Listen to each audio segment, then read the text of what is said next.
स्वागत। आ सजना कुछ गल्लां करिए बह के नदी किनारे, मैं बात पावां जिंदगी दी तू भरदा रही हुंगारे।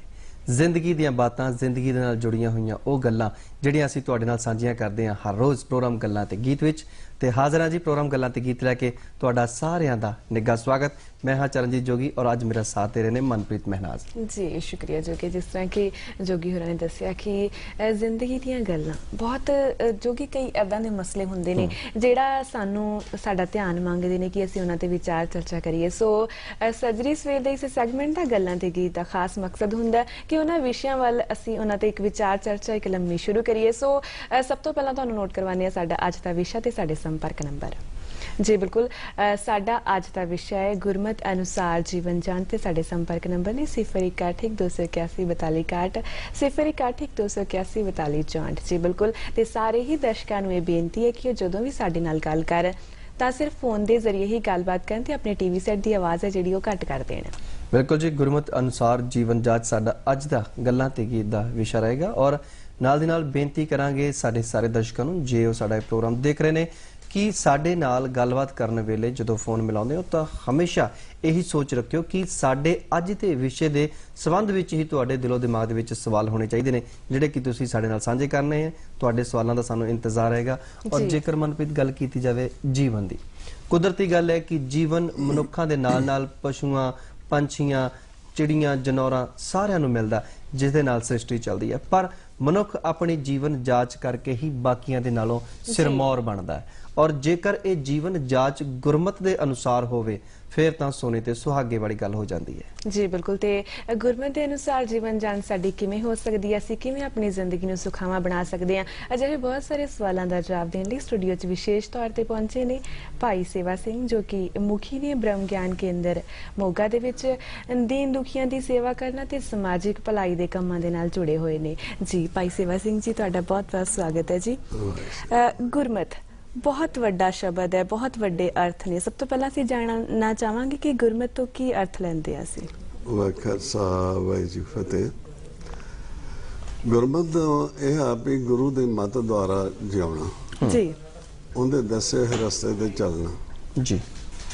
इहदे जिस तरह असीं इस संसार विच आउंदे हां, सब तो पहला साडा माता गुरु हुंदा वो सानू बोलना तो घर बार का वाकफियत देंदी, फिर पिता गुरु है, फिर टीचर है। जदों असीं सारा कोई पिछोकड़ भुल जाते हैं परलोक का, फिर साडा अध्यात्म गुरु हुंदा है जिहड़ा सानू पिछोकड़ याद कराउंदा। उहदे मुताबिक फिर साडा जीवन जिहड़ा चलदा है। जिस तरह हुण अपना सारिਆਂ ਦਾ जो जन्म है ये सच तो है, ब्रह्म तो है, सुन तो है, अकत तो है। उस विच आपां गिणीए ते साडा सारिਆਂ ਦਾ परिवार एक है, साडा सारिਆਂ ਦਾ घर एक है। जो ही असीं इस लोक विच खेलण वास्ते आउंदे हां परलोक तो, लोग साडे सिर नूं कहता है। जो ही खेलण आउंदे हां इत्थे आके पाउण विच मिलदे हां, पाउण विच मिल के तरलोकी चले जांदे हां जिथे विचारां दा देश। फिर इत्थे साडा विचारां दा आपस विच रिश्ता बन जांदा, प्यो पुੱਤ ਦਾ, औरत मर्द ਦਾ, संगियां साथियां ਦਾ। लेकिन इस विचारां दे तरलोकी ना समझण करके महाराज ने दुरमत अग्नि जगत पुरजारे साडे आपस विचार टकरा जाते हैं। प्यो पुੱਤ दे, भरा भरा दे, औरत मर्द दे, संगियां साथियां दे। साडे मन विच कलेश, साडे तन विच कलेश, साडे परिवार विच कलेश ते समाज विच कलेश शुरू हो जांदा। इस कलेश नूं खत्म करने वास्ते ते जीवन जाच सीखण वास्ते असीं गुरु दी मत लैंदे हां। उत्थों साडा जीवन शुरू हुंदा है गुरमत। जी जी। और गुरु दे अनुसार, गुरु दी मत दे अनुसार असी जिहड़ा कि अपना जीवन जिउणा है। और जेकर जीवन जाच की गल कीती जावे, जीवन जाच दे विच तुसीं किहड़ियां खास गल्लां नूं शामिल करदे हो? जीवन जाच दे विच साडे दो गुरमत विच आउंदे ने, एक परलोक ते लोक।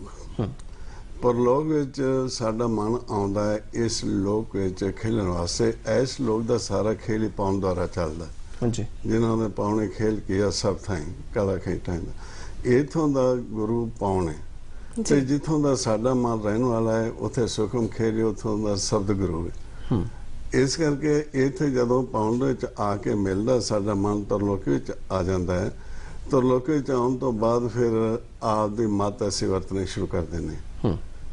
ਵੀ ਸਭ ਤੋਂ ਵੱਡੀ ਚੀਜ਼ ਹੈ ਵੀ ਅਸੀਂ ਸਿਰਫ ਆਪਦੇ ਸਰੀਰ ਤੱਕ ਸੀਮਤ ਰਹਿ ਜਾਂਦੇ ਵੀ ਇਸ ਨੂੰ ਕਿਵੇਂ ਪਾਲਣਾ, ਜਾਂ ਕਿਸ ਤਰ੍ਹਾਂ ਨੌਕਰੀ ਕੀਤੀ ਜਾਏ, ਜਾਂ ਖੇਤੀ ਕੀਤੀ ਜਾਏ, ਜਾਂ ਬਿਜ਼ਨਸ ਕੀਤਾ ਜਾਏ, ਜਾਂ ਦੁਕਾਨ ਕੀਤੀ ਜਾਏ, ਸਿਰਫ ਸਵੇਰ ਤੋਂ ਲੈ ਕੇ ਸ਼ਾਮ ਤੱਕ ਅਸੀਂ ਸਰੀਰ ਦੀ ਪਾਲਣ ਪੋਸ਼ਣ ਕਰਨੀ ਜੀ। ਤੇ ਸਾਨੂੰ ਇਹ ਨਹੀਂ ਪਤਾ ਹੁੰਦਾ ਕਿ ਸਾਡਾ ਮਨ ਆਉਂਦਾ ਹੈ, ਪਾਉਣ ਵਿੱਚ ਮਿਲਦਾ ਤੇ ਫਿਰ ਇਹ ਖੇਲ ਸ਼ੁਰੂ ਹੁੰਦਾ ਹੈ, ਫਿਰ ਗਿਆਨ ਦੇ ਕਰਮ ਇੰਦਰੀਆਂ ਕਰਮ ਕਰਨਾ ਸ਼ੁਰੂ ਕਰਦੀਆਂ ਜੀ। ਅੱਛਾ, ਉਹ ਫਿਰ ਇਸ ਲੋਕ ਵਿੱਚ ਜਿਹੜਾ ਪਾਉਣ ਦਾ ਖੇਲ ਚੱਲਦਾ ਹੈ, ਇਹ ਵੀ ਸਾਨੂੰ ਦੱਸਿਆ ਗਿਆ ਹੈ ਗੁਰਮਤਿ ਵਿੱਚ ਵੀ ਇਹ ਗਿਣਤੀ ਦਾ ਸਮਾਂ ਤੇ ਗਿਣਤੀ ਦੇ ਸਵਾਸ ਦਿੱਤੇ ਗਏ ਨੇ। ਹਾਂਜੀ, ਤੇ ਇਹਨਾਂ ਨੂੰ ਕਿਵੇਂ ਅਸੀਂ ਹੁਣ ਇਸਤੇਮਾਲ ਕਰਨਾ ਹੈ ਜੀ। ਜੇ ਜਿਵੇਂ ਤਰਲੋਕੀ ਤ੍ਰੈ ਗੁਣ ਨੇ, ਰਾਜਗੁਣ, ਤਮਗੁਣ, ਸਤਗੁਣ, ਇੱਕ ਹੀ ਤੇ ਸਮਾਇਆ, ਇਹ ਸਮਾਇਆ ਸੁਖਮ ਜਿਹਦੇ ਖੇਲ ਚੱਲਦਾ ਹੈ। ਕਦੇ ਸਾਡੇ ਵਿਚਾਰ ਸਤੋਗੁਣੀ ਹੋ ਜਾਂਦੇ ਨੇ, ਕਦੇ ਤਮੋਗੁਣੀ ਹੋ ਜਾਂਦੇ ਨੇ, ਕਦੇ ਰਜੋਗੁਣੀ ਹੋ ਜਾਂਦੇ ਨੇ, ਕਦੇ ਤਮੋਗੁਣੀ ਹੋ ਜਾਂਦੇ ਨੇ। ਯਾਨੀ ਇਹ ਤਿੰਨਾਂ ਗੁਣਾਂ ਦੇ ਵਿੱਚ ਸਾਡੇ ਸਵਾਸ ਖਰਚੇ ਜਾ ਰਹੇ ਨੇ ਜੀ। ਇਸ ਤੋਂ ਉੱਪਰ ਨਹੀਂ ਅਸੀਂ ਉੱਠਦੇ। ਉਹਨਾਂ ਦਾ ਚੌਥਾ ਪਦ ਤੁਰਗ ਅਵਸਥਾ, ਸਹਿਜ, ਉਨਮਨ।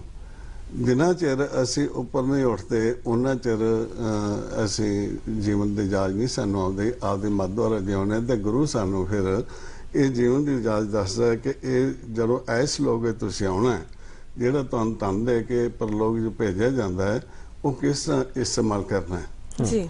ਆਪਦੇ ਮਨ ਦੀ ਪੱਟੀ ਤੇ ਕਿਸ ਤਰ੍ਹਾਂ ਲਿਖਣਾ ਹੈ ਤੁਸੀਂ ਵੀ ਇਹ ਜਿਹੜੇ ਸਵਾਸ ਲੈ ਕੇ ਆਏ ਆ ਇਹ ਕਿੱਥੇ ਕਿੱਥੇ ਖਰਚ ਕਰਨੇ ਨੇ, ਰਜੋਗੁਣ ਤੇ ਤਮੋ ਸਤੋਂ ਦੇ। ਜਦੋਂ ਇਸ ਭਾਸ਼ਾ ਵਿੱਚ ਅਸੀਂ ਬੋਲਾਂਗੇ, ਜਿਹੜੀ ਪੌਣ ਪਾਣੀ ਬਸੰਤ ਦੁਆਰਾ ਪੈਦਾ ਹੁੰਦੀ, ਜਿਨ੍ਹਾਂ ਦੇ ਅਗਰ ਬੈ ਪਾਉਣੇ ਕੀ ਬਾਣੀ, ਜਦੋਂ ਇਹ ਬੋਲਾਂਗੇ ਅਸੀਂ ਉਦੋਂ ਲਿਖਣਾ ਸ਼ੁਰੂ ਕਰਨਾ ਹੁੰਦਾ ਹੈ।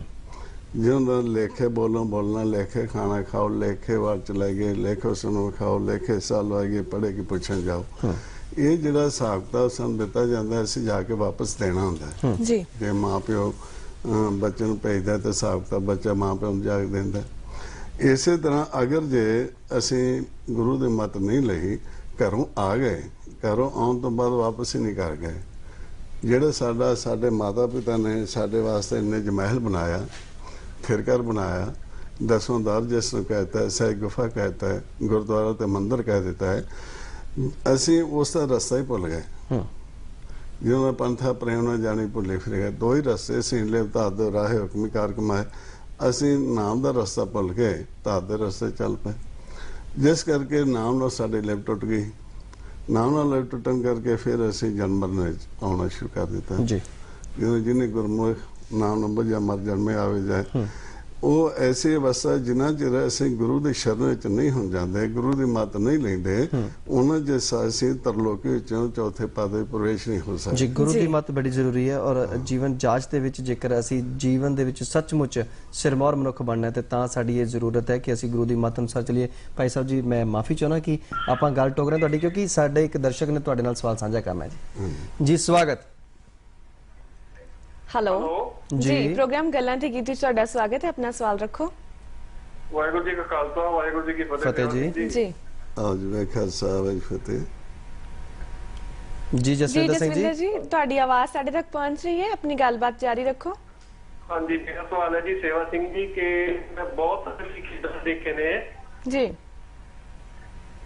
हाँ जी, क्या मैं बहुत सारे सिख इदां देखे ने जो मतलब सिख बन के सिख रहत मर्यादे विच हुंदे होए शराब दा ते मीट दा सेवन करदे ने, चाहे वो झटके दा है चाहे हलाल दा है। इसदे बारे मैं तुहाडे विचार ले किदां दे विचार ने, मतलब तुहाडे अनुसार भी हाँ कितना सही है सिख रहत मर्यादा दे अनुसार जी। जी शुक्रिया। जिथों तक खान का संबंध है साडा जी, खुराक निश्चित गुरबाणी की हुई जी जी। उन्हें एक मांसाहारी, एक त्रैण खा, एक न छती अमृत पाए, मिट्टिया में मिट्टिया खा के पाउन हरि पाउन समारा, एक निरंकारी नाम आधार। एक ऐसे साडे शरीर बनाए ने जिवें शेर होया, चिरगलाइयां, किन्ने आदि। हाँ जी, सिर्फ वो मीट ही खाणगे जी। उन्होंने शरीर इस किस्म बनाता, शरीर भी और उन्होंने दंद भी इस किस्म बनाते हैं। इसे तरह जरा पशु ने ਇਹ ਤਰ੍ਹਾਂ ਖਾਣਗੇ, ਕਾਫੂਸ ਖਾਣਗੇ, ਉਤਪਜ ਖਾਣਗੇ, ਇਹਨਾਂ ਦਾ ਸਰੀਰ ਤੇ ਦੰਦ ਇਸ ਕਿਸਮ ਬਣਾਤੇ ਨੇ ਜੀ। ਇਸ ਇਨਸਾਨ ਵਾਸਤੇ 36 ਪ੍ਰਕਾਰ ਦੇ ਭੋਜਨ ਤਿਆਰ ਨੇ ਜੀ। ਹਾਂਜੀ, ਤੇ ਜਿਹੜਾ ਇੱਕ ਜਿਵੇਂ ਗੜੋਏ ਨੇ ਮਿੱਟੀ ਵਿੱਚ ਰਹਿੰਦੇ ਨੇ, ਡੱਡੂ ਨੇ ਮਿੱਟੀ ਵਿੱਚ ਰਹਿੰਦੇ ਨੇ, ਇਹ ਜਿਹੇ ਜੀਵ ਜਿਹੜੇ ਨੇ ਮਿੱਟੀ ਵਿੱਚ ਰਹਿਣ ਵਾਲੇ ਉਹ ਮਿੱਟੀ ਖਾਣਗੇ। ਇੱਕ ਜਿਵੇਂ ਭੂਤ ਪ੍ਰੇਤ ਆਮ ਕਹਿੰਦੇ ਨੇ ਉਹ ਪਾਉਣ ਵਿੱਚ ਵਸਦੇ ਨੇ, ਉਹਨਾਂ ਦੀ ਖੁਰਾਕ ਹੀ ਪਾਉਣੇ ਜੀ। ਸਾਡੇ ਸਾਰੇ ਜਿੰਨੇ ਵੀ ਜੀਵ ਹੈ 84 ਲੱਖ ਜੂਨ, ਸਾਡੇ ਸਾਰਿਆਂ ਦੇ ਮਨ ਦੀ ਖੁਰਾਕ ਅੰਮ੍ਰਿਤ ਰਸ, ਹਰ ਰਸ। ਹੁਣ ਸਿਰਫ ਇਹ ਆਪਾਂ ਦੇਖਣਾ ਹੈ ਕਿ ਇੱਕ ਇਨਸਾਨ ਹੀ ਐਸਾ ਹੈ ਜੇ ਸ਼ੇਰ ਨੂੰ ਤੁਸੀਂ ਘਾਹ ਪਾ ਦਿਓ ਨਹੀਂ ਖਾਏਗਾ, ਪਸ਼ੂ ਤੁਸੀਂ ਮੀਟ ਪਾ ਦਿਓ ਨਹੀਂ ਖਾਏਗਾ ਜੀ। ਇਹਨੂੰ ਮਿੱਟੀ ਵਿੱਚ ਰਹਿਣ ਵਾਲੇ ਨੂੰ ਤੁਸੀਂ ਮੀਟ ਤੇ ਘਾਹ ਪਾ ਦਿਓ ਨਹੀਂ ਖਾਣਗੇ। ਪਰ ਗੁਰੂ ਸਾਹਿਬ ਦੇ ਘੋੜੇ ਨੇ ਤੰਬਾਕੂ ਨੂੰ ਮੂੰਹ ਨਹੀਂ ਸੀ ਲਾਇਆ। ਜੇ ਪਸ਼ੂਆਂ ਦੇ ਖਾਣ ਵਾਸਤੇ ਨਹੀਂ ਹੈਗਾ ਤੇ ਉਹ ਜਿਹੜੀ ਹੈ ਨਸ਼ਾ ਆ ਉਹ ਬੰਦੇ ਕਿਉਂ ਖਾਣ? ਬੰਦੇ ਵੇਖੋ ਉਹ ਬੰਦੇ ਕੋਈ ਛੱਡਦਾ ਹੀ ਨਹੀਂ ਸੀ, ਜੋ ਅੱਗੇ ਆ ਉਹ ਖਾਧੀ ਜਾਂਦੇ ਨੇ। ਸਾਡੇ ਇੱਕ ਹੋਰ ਦਰਸ਼ਕ ਹੈਲੋ ਹੈਲੋ ਜੀ, ਪ੍ਰੋਗਰਾਮ ਗੱਲਾਂ ਤੇ ਗੀਤ ਵਿੱਚ ਤੁਹਾਡਾ ਸਵਾਗਤ। ਸਤਿ ਸ੍ਰੀ ਅਕਾਲ ਜੀ। ਸਤਿ ਸ੍ਰੀ ਅਕਾਲ ਜੀ। ਸੇਵਾ ਸਿੰਘ ਜੀ ਨੂੰ ਸਤਿ ਸ੍ਰੀ ਅਕਾਲ ਜੀ। ਸਤਿ ਸ੍ਰੀ ਅਕਾਲ ਜੀ। ਬਲਜੀਤ ਸਿੰਘ ਬੋਲ ਰਿਹਾ ਜੀ ਕਿਹੜਾ ਵਾਲੇ ਤੋਂ। ਸਰ ਮੈਂ ਆਪ ਤੋਂ ਗੱਲ ਪੁੱਛਣੀ ਚੱਕਰ ਸਦਰਾਂ ਗੁਰੂ ਗ੍ਰੰਥ ਸਾਹਿਬ ਜੀ ਦੀ ਗੁਰਬਾਣੀ ਦੇ ਵਿੱਚੋਂ ਪੁੱਛਣਾ ਚਾਹੁੰਦੇ ਹਾਂ ਜੀ। ਗੁਰੂ ਗ੍ਰੰਥ ਸਾਹਿਬ ਜੀ ਦੀ ਬਾਣੀ ਦੇ ਵਿੱਚ ਆਉਂਦਾ ਜੀ, ਗੁਰ ਕੀ ਮਤ ਤੂੰ ਲੈ ਆਨੇ ਭਗਤ ਬਿਨਾ ਬਹਿ ਡੁੱਬੇ ਸਿਆਣੇ। ਇਹਦੇ ਵਿੱਚ ਗੁਰੂ ਸਾਹਿਬ ਨੇ ਆਪਾਂ ਨੂੰ ਮਤ ਦੀ ਗੱਲ ਤਾਂ ਕੀਤੀ ਹੈ ਤੇ ਭਗਤੀ ਦੀ ਕਿਹੜੀ ਗੱਲ ਹੈ ਜਿਹਦੇ ਬਿਨਾਂ ਕਹਿੰਦੇ ਵੀ ਬਹੁਤ ਡੁੱਬੇ ਸਿਆਣੇ? ਸ਼ੁਕਰੀਆ ਜੀ। ਜਦੋਂ ਅਸੀਂ ਆਪਦੀ ਮਤ ਦੁਆਰਾ ਬਾਣੀ ਪੜ੍ਹਦੇ ਹਾਂ ਜਾਂ ਸਿਮਰਨ ਕਰਦੇ ਹਾਂ ਤੇ ਸਾਨੂੰ ਗਿਆਨ ਨਹੀਂ ਹੁੰਦਾ ਗੁਰੂ ਤੋਂ ਬਗੈਰ। ਇਸ ਕਰਕੇ ਮਹਾਰਾਜ ਨੇ ਪੜ੍ਹਿਆ ਮੈਲ ਨਾ ਉਤਰੇ, ਪੁੱਛੋ ਗਿਆਨੀਆਂ ਜਾਏ, ਮਨਮੁਖ ਹਰ ਕਰ ਥਕੇ ਮੈਲ ਨਾ ਸਕੇ ਤੋਏ। ਇਹ ਸਾਨੂੰ ਮਤ ਗੁਰੂ ਦੀ ਮਤ ਦਿੱਤੀ ਹੈ ਕਿ ਸਾਡੀ ਭਗਤੀ, ਅਸੀਂ ਉਂਝ ਭਾਵੇਂ ਕਿੰਨੇ ਵੀ ਸਿਆਣੇ ਸੰਸਾਰ ਵਿੱਚ ਆ, ਮਹਾਰਾਜ ਗੁਰੂ ਤੋਂ ਬਗੈਰ ਸਾਨੂੰ ਗਿਆਨ ਨਹੀਂ ਹੋ ਸਕਦਾ। ਮਹਾਰਾਜ ਜੇ ਸੋ ਚੰਦਾ ਹੋਵੇ ਸੂਰ ਚੜੇ ਹਜ਼ਾਰੇ ਤੇ ਚਾਨਣ ਹੁੰਦੇ ਆ, ਗੁਰਬਿੰਦ ਕੋ ਰਹਿੰਦਾਰ। ਗਿਆਨ ਅੰਜਨ ਗੁਰ ਦੀਆ, ਅਗਿਆਨ ਹਦੇਰ ਬਨਾਸ, ਹਰ ਕਿਰਪਾ ਤੇ ਸੰਤ ਭੇਟਿਆ, ਨਾਨਕ ਮਨ ਪ੍ਰਗਾਸ। ਇਸੇ ਤਰ੍ਹਾਂ ਜਿਵੇਂ ਆਂਦੇ ਕੁੰਭੇ ਬਦਦਾ ਜਲ ਰਹਿ, ਜਲ ਬਿਨ ਕੁੰਭ ਨਾ ਹੋਏ, ਗਿਆਨ ਕਾ ਬਦਦਾ ਮਨ ਰਹੇ, ਗੁਰਬਿੰਦ ਗਿਆਨ ਨਾ ਹੋਏ। ਇਸੇ ਤਰ੍ਹਾਂ ਜਿਹੜਾ ਜਿੰਨਾ ਚਿਰ ਅਸੀਂ ਗੁਰੂ ਦੀ ਮਤ ਨਹੀਂ ਲੈਂਦੇ, ਉਂਝ ਭਾਵੇਂ ਅਸੀਂ ਕਿੰਨੇ ਵੀ ਸਿਆਣੇ ਬਣ ਜਾਈਏ, ਉਹ ਅਸੀਂ ਗੁਰਮਤ ਤੋਂ ਲਾਈਨ ਤੋਂ ਬਗੈਰ ਚੌਥੇ ਪਦ ਵਿੱਚ ਪ੍ਰਵੇਸ਼ ਨਹੀਂ ਹੋ ਸਕਦੇ। ਤੇ ਸਾਡੀ ਜਿਹੜੀ ਭਗਤੀ ਸ਼ੁਰੂ ਹੁੰਦੀ ਹੈ ਉਹ ਚੌਥੇ ਪਦ ਤੋਂ ਸ਼ੁਰੂ ਹੁੰਦੀ। ਚੌਥਾ ਪਦ ਕਹਿੰਦੇ ਸਾਡਾ ਘਰ ਸੁਣ। ਉਥੋਂ ਜੋ ਸਾਹਿਤ ਹੁਣ ਪ੍ਰਗਟ ਹੁੰਦੀ, ਜਿਹਦੇ ਨਾਲ ਸਾਡਾ ਮਨ ਦੀ ਲਿਫਟ ਉੱਠ ਚੁੱਕੀ, ਜੋ ਅਕਾਲ ਪੁਰਖ ਦੇ ਮੁਖ ਵਿੱਚ ਨਿਕਲੀ ਆਵਾਜ਼ ਹੈ, ਜਦੋਂ ਉਹਦੇ ਨਾਲ ਜੁੜਦੇ ਉਦੋਂ ਭਗਤੀ ਸ਼ੁਰੂ ਹੁੰਦੀ ਹੈ। ਜਿਸ ਮਹਾਰਾਜ ਦੀ ਗੁਰਮੁਖ ਭਗਤ ਜੇ ਸਾਹਿਤ ਨੂੰ ਉਪਜੇ। ਔਰ ਜੇਕਰ ਅਸੀਂ ਗੁਰੂ ਦੀ ਮਤ ਨਹੀਂ ਲਵਾਂਗੇ ਔਰ ਜੇਕਰ ਸਾਨੂੰ ਉਹ ਜੋ ਸਾਡਾ ਗੁਰੂ ਗ੍ਰੰਥ ਸਾਹਿਬ ਦਾ ਵਿਸ਼ਾਲ ਭੰਡਾਰ ਆ, ਜੇਕਰ ਉਸ ਭੰਡਾਰ ਦੇ ਖਜ਼ਾਨੇ ਦਾ ਜੇਕਰ ਉਹਨਾਂ ਦਾ ਸਾਨੂੰ ਮਤਲਬ ਨਹੀਂ ਪਤਾ ਹੋਏਗਾ ਤਾਂ ਸਾਨੂੰ ਜੀਵਨ ਜਾਂਚ ਆਵੇਗੀ ਵੀ ਨਹੀਂ। ਔਰ ਜਿਹੜੀ ਜੀਵਨ ਜਾਂਚ ਗੁਰਮਤ ਅਨੁਸਾਰ ਆ ਉਹ ਕਿਹੋ ਜਿਹੇ ਤਰੀਕੇ ਦੇ ਨਾਲ ਕਿਸ ਤਰ੍ਹਾਂ ਸਾਡੇ ਜੀਵਨ ਦੇ ਉੱਪਰ ਅਸਰ ਪਾਉਂਦੀ ਹੈ? ਉਹ ਸਾਡੇ ਗੁਰਮਤ ਦਾ ਜੀਵਨ ਜਿਹੜਾ ਹੈ ਇਹ ਹਰ ਪੱਖੋਂ ਸਾਡੇ ਜੀਵਨ ਤੇ ਨਾਸਰਿਆਂ ਤੇ ਅਸਰ ਪੈਂਦਾ ਹੈ। ਕਿਉਂਕਿ ਉਹਨਾਂ ਨੇ ਖਾਣਾ ਲਾਈਟਲੀ ਸੌਖਾ ਥੋੜਾ ਜਿਹਾ ਖਾਣਾ ਜੀ, ਤੇ ਬਾਕੀ ਕਰਮ ਕਰਨਾ ਹੈ। ਹਾਂਜੀ, ਕਿਸੇ ਤੋਂ ਰਿਸ਼ਵਤ ਨਹੀਂ ਲੈਣੀ, ਕਿਸੇ ਤੋਂ ਕੋਈ ਜੋ ਵੀ ਹੁਕਮ ਦੇਣਾ ਹੈ ਗੁਰੂ ਨੇ, ਸਿਰਫ ਸਾਦਾ ਜੀਵਨ ਜੀ, ਸਾਦਾ ਜੀਵਨ। ਸੁਬਾਹ ਉੱਠੇ ਨਾਲ ਸਿਮਰਨ ਕਰਨਾ। ਉਹਨਾਂ ਨੂੰ ਦੱਸਿਆ ਜਾਂਦਾ ਹੈ ਗੁਰਮਤ ਵਿੱਚ ਆਪਾਂ ਨੂੰ ਵੀ ਮਨ ਦੀ ਖੁਰਾਕ ਵੱਖਰੀ, ਤਨ ਦੀ ਖੁਰਾਕ ਵੱਖਰੀ ਜੀ। ਮਨ ਦੇ ਵਾਸਤੇ ਜਦੋਂ ਅਸੀਂ ਇੱਥੇ ਕਰਮ ਕਰਨ ਵਾਸਤੇ ਖੇਲਾਂਗੇ ਆਪਸ ਵਿੱਚ ਇਹਨਾਂ ਪੰਜਾਂ ਦੂਤਾਂ ਨਾਲ, ਤੇ ਮਨ ਦੀ ਖੁਰਾਕ ਤਾਂ ਮਿਲ ਹੀ ਜਾਣੀ। ਜਿਹੜੇ ਸਾਡੇ ਤਨ ਦੀ ਖੁਰਾਕ ਮਿਲ ਹੀ ਜਾਣੀ, ਜਿਹੜੀ ਸਾਡੇ ਮਨ ਦੀ ਖੁਰਾਕ ਹੈ ਉਹ ਸਾਡੇ ਸਰੀਰ ਵਿੱਚ ਆਉਣ ਤੋਂ ਪਹਿਲਾਂ, ਸਾਡਾ ਦਸਾਂ ਦਾ ਸਰੀਰ ਬਣਾਉਣ ਤੋਂ ਪਹਿਲਾਂ ਹੀ ਇੱਥੇ ਭੇਜ ਦਿੱਤੀ ਗਈ ਜੀ, ਅੰਮ੍ਰਿਤ ਰਸ, ਜਿਹਨੂੰ ਮਹਾਰਾਜ ਕਹਿੰਦੇ ਨੇ ਜੀ ਜਨਸਾ ਪਾਸੇ ਕਰਿਆ ਪਰਥਵੇਂ ਰਿਜਕ ਸਵਾਹ ਹੈ। ਜਿਸ ਨੂੰ ਮਹਾਰਾਜ ਦੇ ਸਤਿਗੁਰ ਮਿਲ ਗਏ, ਦਸਾਂ ਦਾ ਪਾਇਆ ਤੇ ਇੱਥੇ ਅੰਮ੍ਰਿਤ ਭੋਜਨ ਸਾਹਿਤ ਨੂੰ ਉਪਜੇ। ਜੇ ਜਗਤ ਥਮ ਰਹਾ ਤੇ ਅਨੇਕ ਵਾਜੇ ਸਦਾ ਆਨੰਦ ਹੈ, ਸਹਿਜ ਰਹਿ ਸਮਾਏ, ਇਉਂ ਕਹਿ ਨਾਨਕ ਤਾਪ ਥਮੈ ਨਿਜ ਕਰ ਵਸਿਆ ਹੈ। ਅੱਛਾ, ਇਹ ਜਿਹੜਾ ਸਾਡੇ ਖੁਰਾਕ ਹੈ ਇਹ ਤਾਂ ਨਹੀਂ ਮਿਲਦੀ ਕਿ ਉਹ ਨਾਮ ਨਾਲ ਸਾਡੇ ਲਿਵ ਟੁੱਟ ਚੁੱਕੀ ਹੈ। ਇਸ ਕਰਕੇ ਸਾਨੂੰ ਨਾਲ ਨਾਲ ਆਉਂਦੇ ਨੇ ਜਿਵੇਂ ਇਹ ਦਿਹਾੜੀ ਅਸੀਂ ਕਰਨੀ ਹੈ ਇਸ ਤਨ ਵਾਸਤੇ, ਇਸੇ ਤਰ੍ਹਾਂ ਮਨ ਵਾਸਤੇ ਕਰਨੀ ਹੁੰਦੇ। ਹਰ ਹਰ ਨਿਰਜਪੋ ਜੀਓ ਲੱਖ ਖਟੋ ਦਿਹਾੜੀ। ਅੱਛਾ, ਦੋਵੇਂ ਚੀਜ਼ਾਂ ਜਦੋਂ ਅਸੀਂ ਪੈਰਲ ਲੈ ਕੇ ਚੱਲਾਂਗੇ ਤੇ ਸਾਡਾ ਜੀਵਨ ਇਸ ਤਰੀਕੇ ਨਾਲ ਹੋ ਜਾਏਗਾ कि सुबह असी आना है, सानू गुरमत दस्या जाता है भी किस तरीके नाल तुसी आपदे माता पिता तो पहलों निज महल विच आउणा है, निज महल तो किस पाउण विच प्रवेश होना है, पाउण तो किस तरलोक विच प्रवेश होना है, ये सानू गुरमत विच दस्या जाता है। तो वापस किवें मुड़ना है? साडा मन जदों इस लोक विच आएगा तो उन्हें पता है मैं तो कोई चिर वास्ते ठहरना है जी, सुबह तो शाम तक ठहरना है। इस करके सुबह शाम तक वो किसी ने दुविधा नहीं रखेगा, कोई ऐसा काम नहीं करेगा जिहड़ा कि उसनूं इत्थों तक ही सीमित रखे। हाँ जी, इस करके गुरमत ज़्यादा बहुत जरूरी है जी। बिल्कुल भाई सेवा सिंह जी, जिस तरह कि अजकल ਅਸੀਂ ਦੇਖਦੇ ਹਾਂ ਕਿ ਲੋਕਾਂ ਨੂੰ ਮਨ ਦੀ ਸ਼ਾਂਤੀ ਲੱਭਣ ਵਾਸਤੇ ਆਲੇ ਦੁਆਲੇ ਦੇਖਣਾ ਪੈਂਦਾ। ਅਸੀਂ ਬਾਹਰਲੇ ਮੁਲਕਾਂ ਵੱਲ ਦੇਖਦੇ ਹਾਂ ਕਿ ਮੈਡੀਟੇਸ਼ਨ ਵਰਗੇ ਜਿਹੜੇ ਕਨਸੈਪਟ ਨੇ ਉਹ ਆ ਰਹੇ ਨੇ, ਪਰ ਸਾਡੀ ਆਪਣੀ ਜਿਹੜੀ ਵਿਰਾਸਤ ਆ ਉਹ ਇੰਨੀ ਅਮੀਰ ਹੈ। ਗੁਰਬਾਣੀ ਦੇ ਵਿੱਚ, ਗੁਰਮਤ ਦੇ ਵਿੱਚ ਬਹੁਤ ਸਾਰੇ ਐਦਾਂ ਦਾ ਸੰਕਲਪ ਨੇ ਜਿਹੜੇ ਅਗਰ ਅਸੀਂ ਮਨ ਦੀ ਸ਼ਾਂਤੀ ਚਾਹੀਏ ਤਾਂ ਉਹਦੇ ਵਿੱਚੋਂ ਲੱਭ ਸਕਦੇ ਹਾਂ। ਹਾਂਜੀ। ਸੋ ਗੁਰਮਤ ਸਾਨੂੰ ਕੀ ਕਹਿੰਦਾ ਹੈ ਕਿ ਅਸੀਂ ਕਿਵੇਂ ਆਪਣੇ ਮਨ ਦੀ ਸ਼ਾਂਤੀ ਹਾਸਲ ਕਰ ਸਕਦੇ ਹਾਂ? ਗੁਰਮਤ ਵਿੱਚ ਸਾਨੂੰ ਦੱਸਿਆ ਜਾਂਦਾ ਹੈ ਵੀ ਕਿਸ ਤਰ੍ਹਾਂ ਅਸੀਂ ਸਹਿਜ ਵਿੱਚ ਵਿਚਰਨਾ। ਹਾਂਜੀ, ਤੇ ਸਹਿਜ ਵਿੱਚ ਵਿਚਰਦੇ ਹੋਇਆਂ ਕਿਸ ਤਰ੍ਹਾਂ ਅਸੀਂ ਇਹ ਪਾਉਣ ਤੋਂ ਵੱਖ ਹੋਣਾ ਹੈ। ਜਿਉਂ ਹੀ ਅਸੀਂ ਪਾਉਣ ਤੋਂ ਵੱਖ ਹੋ ਜਾਵਾਂਗੇ, ਅਸੀਂ ਆਪਦੇ ਘਰ ਬਹਿ ਜਾਵਾਂਗੇ ਤੇ ਪਾਉਣ ਸੇ ਨਾਲ ਸੰਬੰਧ ਹੋ ਜਾਏਗੀ। ਜਿਨ੍ਹਾਂ ਦਾ ਪਾਉਣ ਦਾ ਵਾਸਾ ਸੁਣਨ ਵਾਸਾ ਅਗਲ ਕਲਾ ਤਰਸ ਹੋਈ ਵੀ ਆਪਾਂ ਇਹਨੂੰ ਖਾਲੀ ਖਿਲਾਉਣ ਸੁਣਨ ਦਾ ਨਾਮ ਦਿੱਤਾ ਗਿਆ ਜੀ। ਇੱਥੋਂ ਸਾਨੂੰ ਸਵਾਸ ਦਿੱਤੇ ਜਾ ਰਹੇ ਨੇ ਔਰ ਸਵਾਸ ਲੈਣ ਤੋਂ ਬਾਅਦ ਫਿਰ ਵਾਪਸ ਇੱਥੇ ਸਮਾ ਰਹੇ ਨੇ। ਤੇ ਸਾਨੂੰ ਗੁਰਮਤ ਵਿੱਚ ਦੱਸਿਆ ਜਾਂਦਾ ਹੈ ਵੀ ਜਿੱਥੋਂ ਸਵਾਸ ਤੁਹਾਨੂੰ ਦਿੱਤੇ ਜਾ ਰਹੇ ਨੇ ਸੁਣਨ ਵਿੱਚੋਂ, ਉੱਥੇ ਧਿਆਨ ਧਰ ਲਓ, ਪਾਉਣ ਤੋਂ ਵੱਖ ਹੋ ਜਾਓਗੇ।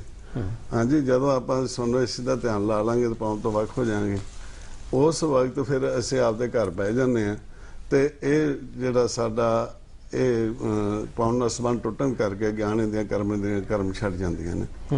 ਹਾਂਜੀ, ਤੇ ਉਹ ਜਦੋਂ ਅਸੀਂ ਗੁਰੂ ਦੀ ਮੱਤ ਲੈਨੇ ਆ ਤੇ ਫਿਰ ਜਦੋਂ ਇਸ ਪਾਉਣ ਵਿੱਚ ਆ ਕੇ ਮਿਲਾਂਗੇ ਤੇ ਤਰਲੋਕ ਵਿੱਚ ਆਵਾਂਗੇ ਤੇ ਫਿਰ ਸਾਡੇ ਗਿਆਨ ਦੀਆਂ ਕਰਮ ਸ਼ੁਰੂ ਕਰਨਗੇ ਤੇ ਕਾਮ ਕਰ ਲੋਭ ਅਹੰਕਾਰ ਇਸ ਲੋਕ ਦੇ ਮੁਖੀ ਨੇ ਜਿਹੜੇ ਉਹ ਕੰਮ ਕਰਨਗੇ ਜੀ। ਅਗਰ ਜੇ ਅਸੀਂ ਗੁਰੂ ਦੀ ਮੱਤ ਨਹੀਂ ਲੈਂਦੇ ਤੇ ਲੋਭ, हाँ जी, सबर नहीं आएगा, संतोष नहीं आएगा, यानी सारा ही उल्ट जाएगा गुरमत जी। ਇੱਥੇ ਸਾਡੇ ਇੱਕ ਹੋਰ ਦਰਸ਼ਕ ਨੇ ਜਿਹੜੇ ਕਿ ਸਵਾਲ ਸਾਂਝਾ ਕਰਨਗੇ ਤੁਹਾਡੇ ਨਾਲ ਜੀ। ਸਵਾਗਤ ਪ੍ਰੋਗਰਾਮ ਗੱਲਾਂ ਤੇ ਗੀਤ ਵਿੱਚ। ਸਤਿ ਸ਼੍ਰੀ ਅਕਾਲ ਜੀ। ਸਤਿ ਸ਼੍ਰੀ ਅਕਾਲ ਜੀ। ਸਤਿ ਸ਼੍ਰੀ ਅਕਾਲ। ਸੰਤੋਖ ਸਿੰਘ ਮਿਸਤਰੀ ਪਲਾਸ ਤੋਂ ਬੋਲਦਾ ਜੀ। ਜੀ ਸੰਤੋਖ ਜੀ। ਭਾਈ ਸਾਹਿਬ ਜੀ, ਵਾਹਿਗੁਰੂ ਜੀ ਦਾ ਖਾਲਸਾ ਵਾਹਿਗੁਰੂ ਫਤਿਹ ਜੀ। ਵਾਹਿਗੁਰੂ ਖਾਲਸਾ ਵਾਹਿਗੁਰੂ ਫਤਿਹ ਜੀ। ਮੈਂ ਆਪ ਨੂੰ ਬੇਨਤੀ ਕਰਨੀ ਚਾਹੁੰਦਾ ਕਿ ਆਪ ਦੇ ਵਿਚਾਰ ਜਿਹੜੇ ਮਨ ਨੂੰ ਛੋਹਣ ਵਾਲੇ ਹਨ ਸਾਰੇ ਤਖੂਰ ਜੋ ਬ੍ਰਹਮੰਡੇ ਸੋ ਪਿੰਡੇ ਜੋ ਖੋਜੇ ਸੋ ਪਾਵੇ, ਇਹਦੇ ਵਿੱਚ ਆਪਾਂ ਨੂੰ ਸਾਇੰਸ ਬਾਰੇ ਵੀ ਕੁਝ ਦੱਸਿਆ ਗਿਆ ਹੈ ਗੁਰਬਾਣੀ ਵਿੱਚ ਜੀਵਨ ਜਾਂਚ ਕਰਨ ਲਈ, ਤੇ ਜਾਂ ਫਿਰ ਆਪਾਂ ਨੂੰ ਜਿਸ ਤਰ੍ਹਾਂ ਕਿਹਾ ਜਾਂਦਾ ਵਾ ਕਿ ਇਹਦੇ ਵਿੱਚ ਗੁਰਬਾਣੀ ਦੇ ਆਧਾਰ ਤੇ ਚੱਲਣ ਲਈ ਕਿਸੇ ਦੀ ਕੋਈ ਜਾਨ ਬਚਾਉਣ ਲਈ ਥੋੜਾ ਜਿਹਾ ਕੋਈ ਝੂਠ ਬੋਲਿਆ ਜਾਵੇ ਜਾਂ ਕੁਝ ਹੋਰ ਕਿਹਾ ਜਾਵੇ ਕਿ ਇਹਦੇ ਨਾਲ ਸਾਡਾ ਭਲਾ ਹੋ ਸਕਦਾ ਕਿ ਝੂਠ ਬੋਲਣਾ ਹੀ ਨਹੀਂ ਚਾਹੀਦਾ, ਇਹਦੇ ਬਾਰੇ ਕੁਝ ਵਿਸਥਾਰ ਰੱਖੋ। ਧੰਨਵਾਦ ਜੀ। ਸ਼ੁਕਰੀਆ ਜੀ। ਗੁਰਮਤ ਆਪਾਂ ਨੂੰ ਝੂਠ ਬੋਲਣ ਤੋਂ ਮਨਾ ਕਰਦੇ ਹੈ ਜੀ।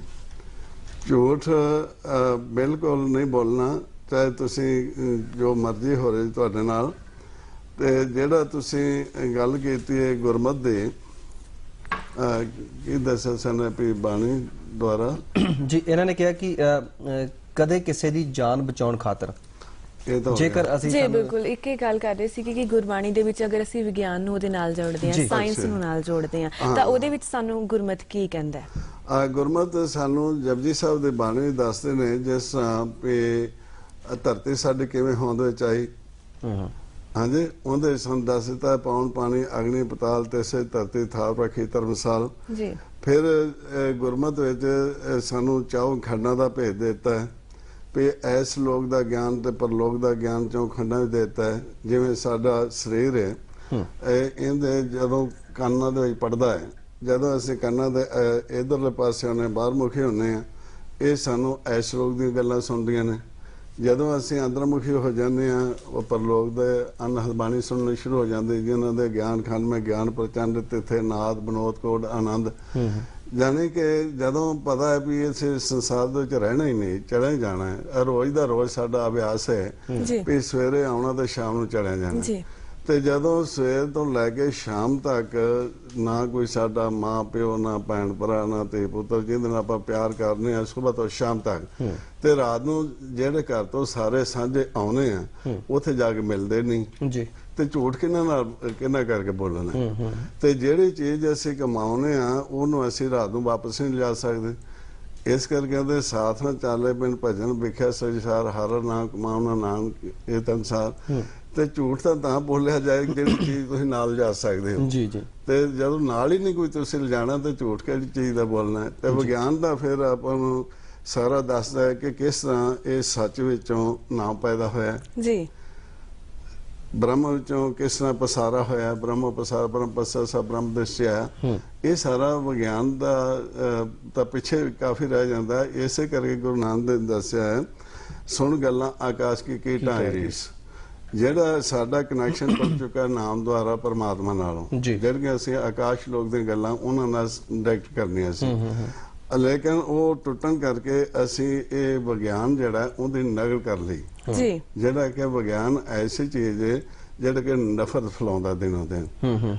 ਵਿਗਿਆਨ ਦੇ ਵਿੱਚ ਇਹ ਆ ਵੀ ਅਖੀਰ ਤੇ ਆਪਣੇ ਆਪ ਹੀ ਇਹ ਖਤਮ ਹੋ ਜਾਂਦਾ ਹੈ।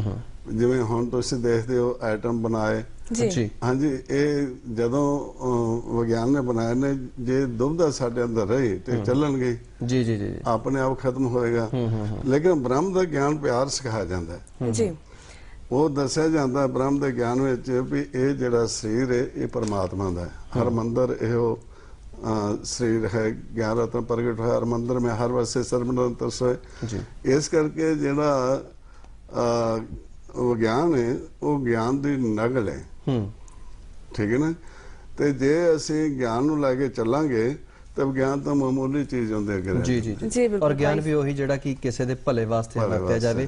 ਔਰ ਜੇਕਰ ਉਹੀ ਗੱਲ ਰਹੀ ਕਿ ਲੋਕਾਂ ਬੰਬ ਬੰਦੂਕਾਂ ਦੀ ਖੋਜ ਕੀਤੀ, ਬੰਦੇ ਇੱਕ ਦੂਸਰੇ ਦੇ ਮਾਰਨ ਮਕਾਉਣ ਦੇ ਲਈ, ਮੈਂ ਉਹ ਕੀਤਾ ਮੈਂ ਉਹ ਕਰਨਾ, ਇੱਕ ਦੂਸਰੇ ਨੂੰ ਨੀਮਤ ਦਿਖਾਉਣ ਦੇ ਲਈ, ਫਿਰ ਤਾਂ ਉਸ ਗਿਆਨ ਦਾ ਕੋਈ ਫਾਇਦਾ ਨਹੀਂ। ਜੀ ਬਿਲਕੁਲ। ਤੇ ਜੋਗੀ, ਇੱਕ ਜਦੋਂ ਆਪਾਂ ਲੋਕ ਭਲਾਈ ਦੀ ਗੱਲ ਕਰਦੇ ਹਾਂ, ਸਾਡੇ ਸਾਹਮਣੇ ਗੁਰੂ ਸਾਹਿਬਾਨ ਦਾ ਫਲਸਫਾ ਹੈ, ਉਹਨਾਂ ਦਾ ਪੂਰਾ ਜੀਵਨ ਹੈ। ਬਾਬੇ ਨਾਨਕ ਦੀ ਗੱਲ ਕਰੀਏ ਜਾਂ ਗੁਰੂ ਗੋਬਿੰਦ ਸਿੰਘ ਜੀ ਦੀ ਗੱਲ ਕਰੀਏ ਕਿ ਉਹਨਾਂ ਨੇ ਪਹਿਲਾਂ 5 ਪਿਆਰਿਆਂ ਨੂੰ ਅੰਮ੍ਰਿਤ ਛਕਾਇਆ ਤੇ ਫਿਰ ਉਹਨਾਂ ਕੋਲੋਂ ਖੁਦ ਛਕਿਆ, ਇੱਕ ਮਿਲਵਰਤਨ ਦਾ ਸੰਦੇਸ਼ ਸਾਨੂੰ ਦਿੱਤਾ। ਪਰ ਅੱਜ ਜਦੋਂ ਅਸੀਂ ਆਪਣੇ ਆਲੇ ਦੁਆਲੇ ਦੇਖਦੇ ਹਾਂ ਤਾਂ ਲੋਕ, ਮੈਨੂੰ ਲੱਗਦਾ ਹੈ ਕਿ ਇਕੱਲੇਪਣ ਨੂੰ ਜ਼ਿਆਦਾ ਪਸੰਦ ਕਰਦੇ ਨੇ, ਸਿਰਫ ਆਪਣੇ ਆਪ ਬਾਰੇ ਸੋਚਦੇ ਨੇ। ਸੋ ਗੁਰਮਤਿ ਦੇ ਅਨੁਸਾਰ ਅਸੀਂ ਕਿਵੇਂ ਉਸ ਤੋਂ ਸਿੱਖਿਆ ਲੈ ਸਕਦੇ ਹਾਂ ਕਿ ਅਸੀਂ ਲੋਕ ਭਲਾਈ ਕਰੀਏ, ਮਿਲਵਰਤਨ ਨਾਲ ਰਹੀਏ ਸਾਰੇ ਰਲ ਮਿਲ ਕੇ? ਗੁਰਮਤਿ ਵਿੱਚ ਸਾਨੂੰ ਸੁਖਮਨੀ ਸਾਹਿਬ ਨੇ ਦੱਸਿਆ ਹੈ ਵੀ ਇਹ ਆਪਣੇ ਆਪ ਤੋਂ ਪ੍ਰਮਾਤਮਾ ਖੁਦ ਪੈਦਾ ਹੋਇਆ ਜੀ। ਉਹਨੇ ਸਰਗੁਣ ਨਿਰਗੁਣ ਨਿਰੰਕਾਰ ਸੋ ਸਮਾਧਿਆ ਆਪਨ ਕੀ ਨਾਨਕਾ ਆਪੇ ਫਿਰ ਜਾਪ। ਇਹ ਜਿਹੜਾ ਆਪਣੇ ਸਾਰੇ ਸਰੀਰ ਨੇ ਇਹ ਉਸ ਦੇ ਸਰਗੁਣ ਰੂਪ ਨੇ ਪ੍ਰਮਾਤਮਾ ਦੇ ਜੀ। ਤੇ ਇਹ ਜਿਹੜਾ ਖਾਲੀ ਖਿਲਾਏ ਇਹ ਨਿਰਗੁਣ ਹੈ, ਇਹਦੇ ਵਿੱਚ ਸਾਨੂੰ ਸਾਹ ਦੇ ਕੇ ਜਿੰਦਾ ਰੱਖ ਰਿਹਾ ਜੀ। ਇਸ ਕਰਕੇ ਅਗਰ ਜੇ ਅਸੀਂ ਆਪਣੇ ਆਪ ਨੂੰ ਸਮਝ ਲਿਆ ਜਿਵੇਂ ਵੀ ਪ੍ਰਮਾਤਮਾ ਦਾ ਰੂਪ ਨੇ ਜੀ, ਤੇ ਫਿਰ ਅਸੀਂ ਸਮਝਾਂਗੇ ਕਿ ਅਸੀਂ ਇੱਕ ਹੀ ਬਾਪ ਦੇ ਬੱਚੇ ਆ, ਇੱਕ ਹੀ ਸਾਡਾ ਘਰ ਹੈ, ਇੱਕ ਇੱਥੇ ਅਸੀਂ ਖੇਡਣ ਵਾਸਤੇ ਆਉਂਦੇ ਆ, ਖੇਡ ਕੇ ਫਿਰ ਵਾਪਸ ਜਾਣਾ, ਇੱਕ ਘਰ ਵਾਪਸ ਜਾਣਾ। ਤੇ ਫਿਰ ਸਾਡੇ ਅੰਦਰ ਦੁਬਦਾ ਨਹੀਂ, ਸਾਡੇ ਭਲਾਈ ਦੇ ਸਾਰੇ ਕੰਮ ਹੀ ਭਲਾਈ ਦੇ ਹੋਣਗੇ ਜੀ। ਹਾਂਜੀ। ਔਰ ਜੇਕਰ ਗੱਲ ਕੀਤੀ ਜਾਵੇ, ਕਿਉਂਕਿ ਜੀਵਨ ਜਾਂਚ ਦੀ ਗੱਲ ਕਰ ਰਹੇ ਹਾਂ, ਔਰ ਜੀਵਨ ਜਾਂਚ ਦੇ ਵਿੱਚ ਸੱਚ, ਆਚਾਰ, ਵਿਹਾਰ, ਇਹ ਜਿਹੜੀਆਂ ਚੀਜ਼ਾਂ ਨੇ ਬੜੀਆਂ ਅਹਿਮ ਰੱਖਦੀਆਂ ਨੇ, ਅਹਿਮੀਅਤ ਰੱਖਦੀਆਂ ਨੇ। ਔਰ ਸੱਚ ਦੀ ਗੱਲ ਅਸੀਂ ਕੀਤੀ ਹੋਈ ਆ। ਹੁਣ ਜੇਕਰ ਆਚਾਰ ਦੀ ਗੱਲ ਕਰੀਏ, ਕਿਉਂਕਿ ਸੱਚ ਔਰ ਸਭ ਕੋ ਉੱਪਰ ਸੱਚ ਆਚਾਰ, ਔਰ ਸਾਡਾ ਜਿਹੜਾ ਆਚਰਣ ਹੈ ਉਹ ਗੁਰਮਤਿ ਦੇ ਅਨੁਸਾਰ ਹੋਵੇ, ਇਸ ਬਾਰੇ ਤੁਸੀਂ ਕੀ ਕਹੋਗੇ? ਇਹ ਇਸ ਤਰ੍ਹਾਂ ਜਿਸ ਤਰ੍ਹਾਂ ਹੁਣ 5 ਪਿਆਰਿਆਂ ਦੀ ਗੱਲ ਕੀਤੀ ਆਪਾਂ, ਗੁਰੂ ਗੋਬਿੰਦ ਸਿੰਘ ਮਹਾਰਾਜ ਨੇ 5 ਪਿਆਰਿਆਂ ਨੂੰ ਸਾਜਿਆ ਜੀ। ਉਹ 5 ਪਿਆਰਿਆਂ ਦੇ ਕੋਲ ਜਦੋਂ ਅਸੀਂ ਜਾਂਦੇ ਹਾਂ ਹੁਣ ਵੀ, ਉਹ ਸਾਨੂੰ ਜਿਹੜੀ ਚੀਜ਼ ਦਾ ਗਿਆਨ ਨਹੀਂ ਹੁੰਦਾ, ਪਰਮਾਤਮਾ ਸਾਡੇ ਸਾਹਮਣੇ ਹੀ ਹੈ ਪਰ ਸਾਨੂੰ ਗਿਆਨ ਨਹੀਂ ਉਸ ਚੀਜ਼ ਦਾ, ਉਹ ਪਰਦਾ ਪਾਸੇ ਕਰਕੇ ਸਾਨੂੰ ਬ੍ਰਹਮ ਦਿਖਾ ਦਿੰਦੇ ਨੇ। ਸਭ ਤੋਂ ਪਹਿਲਾਂ ਤਾਂ ਜਿਸ ਦਾ ਖੇਲ ਚੱਲਦਾ ਮਨ ਦਾ, ਜਿਹੜਾ ਕਿ ਅਸੀਂ ਆਮ ਕਰਕੇ ਸਾਰੇ ਜੀਵ ਭੁੱਲ ਚੁੱਕੇ ਹਾਂ ਜੀ, ਮਨ ਕਿਸੇ ਵਿਰਲੇ ਨੇ ਵੇਖਿਆ ਹੋਇਆ ਆਪਦਾ, ਉਹ ਸਭ ਤੋਂ ਪਹਿਲਾਂ ਸਾਡੇ ਉਹ ਜਿਹੜਾ ਮਨ ਹੈ ਉਸ ਦੀ ਜੋਤ ਪ੍ਰਗਟ ਕਰਦੇ ਨੇ। ਜਿਨ੍ਹਾਂ ਦੇ ਸਭ ਮੈਂ ਜੋਤ ਜੋਤ ਸੋਏ ਤਿਸ ਦੇ ਚੰਨ ਸਭ ਮੈਂ ਚੰਨ ਗੁਰ ਸਾਖੀ ਜੋਤ ਪ੍ਰਗਟ ਹੋਏ ਜੀ। ਫਿਰ ਉਹ ਭਰਮ ਦਾ ਪਰਦਾ ਪਾਸੇ ਕਰਕੇ ਸੱਚ ਦਿਖਾ ਦਿੰਦੇ ਨੇ। ਹੋਏ ਕਿਰਪਾਲ ਗੁਰਲਾਲ ਪਾਰ ਦਾ ਮਿਲਿਓ ਲਾਲ ਮਨ ਹਰੇ। ਫਿਰ ਉਹ ਜਦੋਂ ਅਸੀਂ ਸੱਚ ਦੇਖਦੇ ਆ ਤੇ ਉਹ ਸਾਡੇ ਵੱਲ ਦੇਖ ਰਿਹਾ ਹੁੰਦਾ ਹੈ, ਸਾਡੇ ਨੇਤਰਾਂ ਨਾਲ ਨੇਤਰ ਮਿਲਦੇ ਨੇ ਤੇ ਉਹਦੇ ਆਵਾਜ਼ ਸੁਣਨ ਵਾਸਤੇ ਸਾਡੀ ਸੁਰਤ ਕੰਨਾਂ ਵਿੱਚ ਆ ਜਾਂਦੀ, ਜਿਹਨਾਂ ਦੇ ਲੋਇਨਰ ਤੇ ਲੋਇਨ ਕੰਨੀ ਸੁਰਤ ਸਮਾਏ ਜੀ। ਉਸ ਵਕਤ ਉਹਦੀ ਆਵਾਜ਼ ਨਾਮ ਸੁਣਦਾ ਹੈ। ਉਦੋਂ ਫਿਰ ਮਹਾਰਾਜ ਕਹਿੰਦੇ ਨੇ ਪੂਰਾ ਪੂਰਾ ਬਰਾਦਿਆ ਪੂਰਾ ਜਾਂ ਕਾ ਨਾਮ ਪੂਰਾ ਪਾਇਆ ਪੂਰੇ ਕੇ ਗੁਣ ਗਾਓ। ਉਸ ਵਕਤ ਜਿਹੜਾ ਸਾਡਾ ਆਚਰਣ ਹੋਵੇਗਾ ਜੀ ਉਹ ਗੁਰਮਤਿ ਦੇ ਮੁਤਾਬਕ ਹੋਵੇਗਾ। ਹਾਂਜੀ, ਤੇ ਆਚਰਣ ਇਸੇ ਕਰਕੇ ਕਿਹਾ ਗਿਆ ਸਭ ਤੋਂ ਉੱਚਾ ਆਚਰਣ ਹੋਣਾ ਜ਼ਰੂਰੀ ਹੈ ਜੀ, ਕਿਉਂਕਿ ਆਚਰਣ ਵਿੱਚ ਸਾਰਾ ਕੁਝ ਆ ਜਾਂਦਾ ਹੈ। ਜਿਵੇਂ ਸਰਵਿਸ ਕਰਨੇ ਉਹ ਅੱਛੀ ਕੀਤੀ ਜਾਏ, ਨੌਕਰੀ का अपना खेती करने अच्छी की जाए, दुकान करने अच्छी, व्यापार करने अच्छा किया जाए। मां भी ये सारा चीज़ां आचरण च आ जांदियां ने भी ठीक सही तरीके नाल चलिया जाए, जिंदे नाल भी आपदा सिर्फ गुजारे होवे। बिल्कुल जी। और नाल दी नाल आचरण दी महत्व बारे ਕਹਿੰਦੇ ਨੇ ਕਿ ਜੇਕਰ ਇਨਸਾਨ ਦਾ ਆਚਰਣ ਗਿਰ ਗਿਆ ਤੇ ਉਹ ਇਨਸਾਨ ਹਰ ਇੱਕ ਦੀਆਂ ਨਜ਼ਰਾਂ ਦੇ ਵਿੱਚੋਂ ਗਿਰ ਜਾਏਗਾ। ਔਰ ਜੇਕਰ ਗੱਲ ਕੀਤੀ ਜਾਵੇ ਕਹਿੰਦੇ ਨੇ ਕਿ ਫਕਰ ਜੋਗੀ ਭਗਤ ਨੂੰ ਪੈਸਾ ਮੋਹਦਾ ਨਾ, ਸਿਰ ਦੇ ਤਾਜ ਬਿਨਾਂ ਤੇ ਰਾਜਾ ਸੌਂਦਾ ਨਾ, ਮਰਦਾਂ ਦੇ ਕਿਰਦਾਰ ਗਵਾਚੇ ਨਹੀਂ ਲੱਭਣੇ, ਭਾਲਣਾ ਜਿੰਦੇ ਯਾਰ ਗਵਾਚੇ ਨਹੀਂ ਲੱਭਣੇ। ਔਰ ਜਦੋਂ ਮਰਦਾਂ ਦੇ ਕਿਰਦਾਰ ਗਵਾਚਦੇ ਨੇ ਔਰ ਉਹ ਨਹੀਂ ਲੱਭਦੇ ਮੁੜ ਕੇ, ਕਿਉਂਕਿ ਫਿਰ ਇਨਸਾਨ ਨਹੀਂ ਰਹਿੰਦਾ ਔਰ ਜੀਵਨ ਜਾਚ ਜਿਹੜੀ ਆ ਖਿਲਰ ਜਾਂਦੀ ਆ ਔਰ ਉਸ ਨੂੰ ਮੁੜ ਇਕੱਠਾ ਕਰਨਾ ਬੜਾ ਹੀ ਮੁਸ਼ਕਲ ਹੋ ਜਾਂਦਾ ਹੈ। ऐसा साडे माता पिता ने ना जेड़ा मूल है अपना सच ब्रह्म सुन अकथ, उन्हें साडे मन नूं राजा थापिया इस नगरी दा जी। महाराज ने कहा नगरी ए मन राजा पंच वसे विचारी, शब्द रवे आसन का राजा अदर करे गुणकारी। जे राजा आप दा सही तरीके नाल इस देश दा मुखी है, इस नगर दा मुखी है जी, जे उन्हें सही तरीके नाल चलाउंदा है ਤੇ ਉਹਦਾ ਆਚਰਣ ਅੱਛਾ ਹੋਵੇਗਾ ਜੀ, ਤੇ ਦੂਜਿਆਂ ਦਾ ਆਚਰਣ ਅੱਛਾ ਹੋਵੇਗਾ। ਜੋ ਆਪ ਹੀ ਸੌਂ ਗਿਆ ਤੇ ਉਹਦੀ ਕੀ ਹਾਲਤ ਹੋ ਜਾਏਗੀ? ਗੁਰਬਾਣੀ ਫਿਰ ਆਪਾਂ ਨੂੰ ਦੱਸਿਆ ਨਰਪਤ ਇੱਕ ਸਿੰਘਾਸਨ ਸੋਇਆ ਸੁਪਨੇ ਪਿਆ ਪਖਾਰੀ, ਅਸ ਰਾਜ ਬਿਸਰ ਦੁਖ ਪਾਏ ਸੋਗਤ ਪਈ ਹਮਾਰੀ। ਜਦੋਂ ਰਾਜਾ ਸੌਂ ਜਾਂਦਾ ਫਿਰ ਇਹਨਾਂ ਪੰਜਾਂ ਦੇ ਹੱਥੀ ਰਾਜ ਆ ਜਾਂਦਾ ਤੇ ਕੂੜ ਦਾ ਰਾਜ ਸ਼ੁਰੂ ਹੋ ਜਾਂਦਾ ਜੀ। ਉਹ ਆਚਰਣ ਨਹੀਂ ਰਹਿੰਦਾ ਫਿਰ इस कूड़ राजा कूड़ प्रजा कूड़ सब संसार कूड़ मंडप कूड़ मारी कूड़ बैसनार, फिर तो कूड़ का राज चलना सारा। ਜੀ ਬਿਲਕੁਲ। ਤੇ ਗੁਰਮਤਿ ਸਾਨੂੰ ਕਹਿੰਦੀ ਹੈ ਕਿ ਅਸੀਂ ਚੰਗੀ ਜ਼ਿੰਦਗੀ ਜੀਏ, ਜੀਵਨ ਜਾਂਚ ਦੇ ਬਹੁਤ ਸਾਰੇ ਸਾਨੂੰ ਢੰਗ ਤਰੀਕੇ ਸਿਖਾਉਂਦੀ ਹੈ। ਜੇਕਰ ਅਸੀਂ, ਮੈਨੂੰ ਲੱਗਦਾ ਕਿ ਜੋਗੀ ਕਿਤੇ ਨਾ ਕਿਤੇ ਸਾਡੇ ਵਿੱਚ ਕਮੀ ਰਹਿ ਜਾਂਦੀ ਹੈ ਤਾਂ ਜੋ ਅਸੀਂ ਜਿਹੜੀਆਂ ਉਹ ਸਿੱਖਿਆਵਾਂ ਨੇ ਉਹਨਾਂ ਦਾ ਸਹੀ ਅਰਥ ਨਹੀਂ ਲੈਂਦੇ ਜਾਂ ਉਹਨੂੰ ਜ਼ਿੰਦਗੀ ਦੇ ਵਿੱਚ ਅਪਣਾਉਂਦੇ ਨਹੀਂ ਜੀ। ਭਾਈ ਸੇਵਾ ਸਿੰਘ ਜੀ, ਅੱਜ ਸਮਾਜ ਦੇ ਵਿੱਚ ਅਸੀਂ ਦੇਖਦੇ ਹਾਂ ਕਿ ਬਹੁਤ ਸਾਰੀਆਂ ਬੁਰਾਈਆਂ ਨੇ, ਬਹੁਤ ਸਾਰੇ ਸਮਾਜਿਕ ਮਸਲੇ ਨੇ। ਜਿਸ ਤਰ੍ਹਾਂ ਕਿ ਗੱਲ ਕਰੀਏ ਕਿ ਮਾਦਾ ਭਰੂਣ ਹੱਤਿਆ ਦੀ ਗੱਲ ਕਰੀਏ, ਨਸ਼ਿਆਂ ਦੀ ਗੱਲ ਕਰੀਏ, ਸੋ ਗੁਰੂ ਨਾਨਕ ਸਾਹਿਬ ਨੇ ਆਖਿਆ ਕਿ ਸੋ ਕਿਉ ਮੰਦਾ ਆਖੀਏ ਜਿਤ ਮੇਰਾ ਜਾਨ, ਜਾਂ ਸਾਨੂੰ ਨਸ਼ਿਆਂ ਦੇ ਸੇਵਨ ਤੋਂ ਮਨਾ ਕਰਦੇ ਨੇ। ਸੋ ਅੱਜ ਦੇ ਸਮੇਂ ਦੇ ਵਿੱਚ ਅਸੀਂ ਉਹਨਾਂ ਸਮਾਜਿਕ ਸਮੱਸਿਆਵਾਂ ਦਾ ਹੱਲ ਕਿਵੇਂ ਕੱਢ ਸਕਦੇ ਹਾਂ ਗੁਰਮਤਿ ਤੋਂ ਸੇਧ ਲੈ ਕੇ? ਗੁਰਮਤਿ ਵਿੱਚ ਸਾਨੂੰ ਦੱਸਿਆ ਜੀ ਵੀ ਇਹ ਜਿਹੜਾ ਸਾਡਾ ਦੋ ਹੀ ਆਕਾਰ ਤਿਆਰ ਕੀਤੇ ਨੇ, ਨਾਰੀ ਪੁਰਸ਼ ਸਿਰਜਣ ਬਿਖਵਾਏ ਬਹੁ ਪਿਆਰੋ, ਖਾਲੀ ਮਨ ਤੇਰੇ ਦੇ ਜੀ ਦਰ ਕੁਦਰਤ ਅਸਤ ਚਾਹੇ ਸੱਚਨ ਬੇੜ ਹਾਰੋ। ਇੱਕ ਹੁੰਦਾ ਆਪਦਾ ਖੇਲ ਹੈ, ਇਹਦੇ ਵਿੱਚ ਦੋ ਆਕਾਰ ਤਿਆਰ ਕਰ ਦਿੱਤੇ ਜਿਨ੍ਹਾਂ ਵਿੱਚ ਅਸੀਂ ਖੇਲਣਾ ਹੈ। ਇਹ ਜਿਹੜਾ ਆਕਾਰ ਹੈ ਸਾਨੂੰ ਕਈਆਂ ਯੁੱਗਾਂ ਤੋਂ ਬਾਅਦ ਮਿਲਦਾ ਹੈ। ਕਈਆਂ ਜਨਮਾਂ ਦੇ ਵਿੱਚ ਥੋੜੀ ਭਗਤੀ ਕਰਕੇ, ਬੇਨਤੀਆਂ ਕਰਕੇ, ਅਰਦਾਸਾਂ ਕਰਕੇ, ਜੋਦਰੀਆਂ ਕਰਕੇ ਫਿਰ ਇਹ ਸਾਨੂੰ ਮਿਲਦਾ ਜੀ। ਜਿਸ ਨੂੰ ਮਹਾਰਾਜ ਗੁਰਬਾਣੀ ਵਿੱਚ ਆਪਾਂ ਦੱਸ ਰਹੇ ਨੇ, ਪੂਰਬ ਜਨਮ ਪ੍ਰਚੂਨ ਕਮਾਏ ਹਰ ਹਰ ਹਰ ਨਾਮ ਪਿਆਰੇ। ਤੇ ਉਹਦੋਂ ਬੇਨਤੀਆਂ ਕਰਦੇ ਰਹਿੰਦੇ ਆ ਵੀ ਸਾਨੂੰ ਇੱਕ ਵਾਰ ਮਾਨਸ ਜਮਾ ਦੇ। ਫਿਰ ਵੀ ਕਈ ਯੁੱਗ ਲੱਗ ਗਏ ਆਂਦੇ, ਫਿਰ ਤਾਂ ਬਹੁਤੇ ਯੁੱਗ ਹਾਰਿਓ ਮਾਨਸ ਦੇ ਲਈ।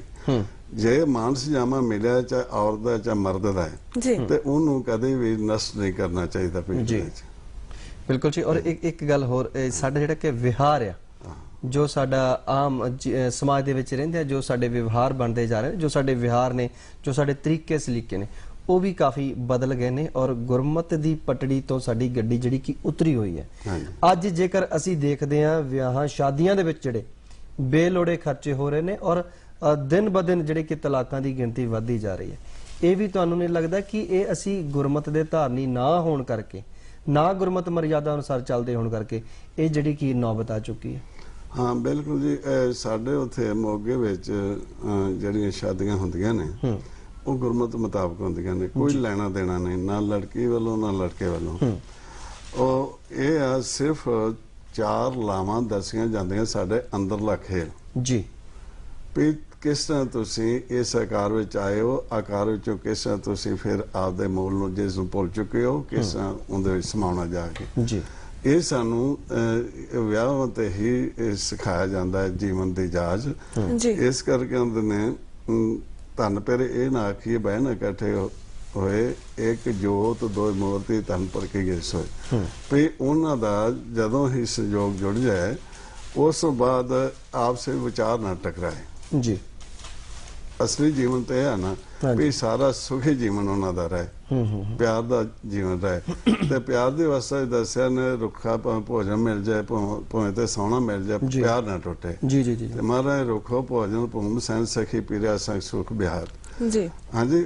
ਤੇ ਇਸ ਕਰਕੇ ਜਿਹੜੇ ਵਿਆਹਾਂ ਸ਼ਾਦੀਆਂ ਦੇ ਖਰਚ ਨੇ ਨਾ, ਖਰਚ ਨਾਲੋਂ ਤਾਂ ਸਾਦਾ ਜੀਵਨ ਜਿਹੜਾ ਹੈ, ਜਿਸ ਤਰ੍ਹਾਂ ਤੁਸੀਂ ਕਿਤੇ ਦੇਖਿਆ ਹੋਣਾ ਟੈਲੀਵਿਜ਼ਨ ਤੇ ਵੀ ਜਾਂ ਉੱਥੇ ਕਿਤੇ ਆਓ ਤਾਂ ਮੌਕੇ ਤੁਹਾਨੂੰ ਦਿਖਾਏਗੀ ਜਦ ਕੋਈ ਸ਼ਾਦੀ ਹੋਵੇ, ਬਿਲਕੁਲ ਸਾਦਾ। ਉਹਨਾਂ ਨੂੰ ਫਿਰ ਫੇਰਿਆਂ ਦੇ ਉੱਤੇ ਉਹ ਹੀ ਦੱਸਿਆ ਜਾਂਦਾ ਹੈ, ਪਹਿਲੀ ਲਾਮ ਦਾ ਸਾਰਾ ਅਰਥ, ਦੂਜੀ ਦਾ, ਤੀਜੀ ਦਾ, ਚੌਥੀ ਦਾ, ਇਹ ਸਾਰਾ ਭੇਦ ਉਹਨਾਂ ਨੂੰ ਦਿੱਤਾ ਜਾਂਦਾ ਹੈ ਫਿਰ ਉੱਥੇ, ਤਾਂ ਕਿ ਇਹਨਾਂ ਦੇ ਜੀਵਨ ਵਿੱਚ ਅੱਗੇ ਸੰਯੋਗ ਬਣਿਆ ਰਹੇ। ਸੇ ਸੰਯੋਗ ਕਰੋ ਮੇਰੇ ਪਿਆਰੇ ਜੇ ਤਰਸਨਾ ਹਰ ਨਾਮ ਆਚਾਰ, ਨਾਲੇ ਸਿਮਰਨ ਕਰਦੇ ਰਹਿਣ ਇੱਥੇ ਵੀ ਇਕੱਠੇ ਔਰ ਵਾਪਸ ਵੀ। ਬਿਲਕੁਲ ਜੀ, ਜੇ ਗੁਰਮਤ ਅਨੁਸਾਰ ਜੀਵਨ ਹੋ ਜਵੇ ਤੇ ਫਿਰ ਕਰਨੈਲ ਸਿੰਘ ਪਾਰਸ ਰਾਮੂ ਵਾਲੇ ਜੀ ਨੇ ਬਹੁਤ ਹੀ ਖੂਬਸੂਰਤ ਲਾਈਨਾਂ ਲਿਖੀਆਂ ਜਿਹੜੀਆਂ ਕਿ ਘਰ ਨੂੰ ਨੇ ਸਾਂਭ ਲਿਆ ਧੀ ਤੁਰਗੀ ਝਾੜ ਕੇ ਪੱਲੇ।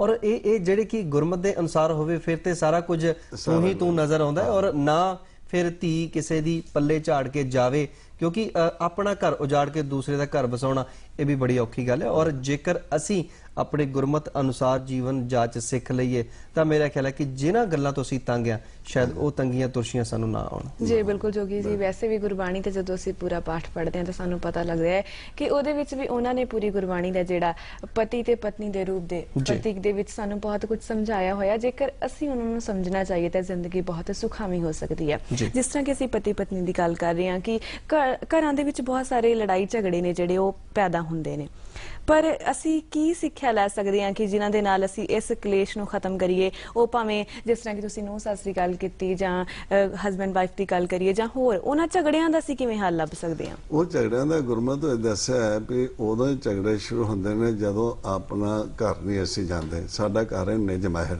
ਜੀ ਉਹ ਸਾਡੇ ਪਾਉਣ ਜਿੱਥੋਂ ਸਾਡੇ ਅੰਦਰ ਪ੍ਰਵੇਸ਼ ਉਦੋਂ ਸਾਡਾ ਮਹਿਲ ਸ਼ੁਰੂ ਹੋ ਜਾਂਦਾ ਹੈ, ਜਿਹੜਾ ਸਾਡੇ ਮਨ ਤੇ ਰਹਿਣ ਵਾਸਤੇ। ਜਿਹਨੇ ਹੁੰਦਾ ਕਾਇਆ ਮਹਿਲ ਮੰਦਰ ਘਰ ਹਰ ਕਾ ਤੇ ਸੇ ਰੱਖੇ ਜੋਤ ਅਪਾਰ ਨਾਨਕ ਗੁਰਮੁਖ ਮਹਿਲ ਬੁਲਾ ਗਿਆ ਹਰ ਮੇਲੇ ਮੇਲਣਾ। ਉਹ ਸਾਡੇ ਮਹਿਲ ਦਾ ਦਰਵਾਜ਼ਾ ਪਾਉਣ ਦੁਆਰਾ ਬੰਦ ਕੀਤਾ ਹੈ। ਪਾਉਣ ਦੁਆਰਾ ਜੰਦਰਾ ਤੇ ਵਿੱਚ ਚਾਬੀ ਰੱਖੀ ਹੋਈ ਹੈ, ਜਿਹਨਾਂ ਦੇ ਖੱਟ ਨੇਮ ਕਰ ਕੋਠੜੀ ਬੰਦੀ ਬਸ ਅਨੂ ਵਿੱਚ ਪਾਈ ਕੁੰਜੀ ਕੁਲ ਪੁਰਾਣ ਕਰ ਰੱਖੇ ਕਰਤੇ ਬਾਹਰ ਨਾ ਲਾਈ। ਜਿੰਨਾ ਚਿਰ ਸਾਡਾ ਉਹ ਦਰ ਬੰਦ ਹੈ ਉਹਨਾਂ ਚਿਰ ਸਾਡਾ ਪਾਉਣ ਦਾ ਸੰਤੁਲਨ ਵਿਗੜਿਆ ਰਹਿੰਦਾ।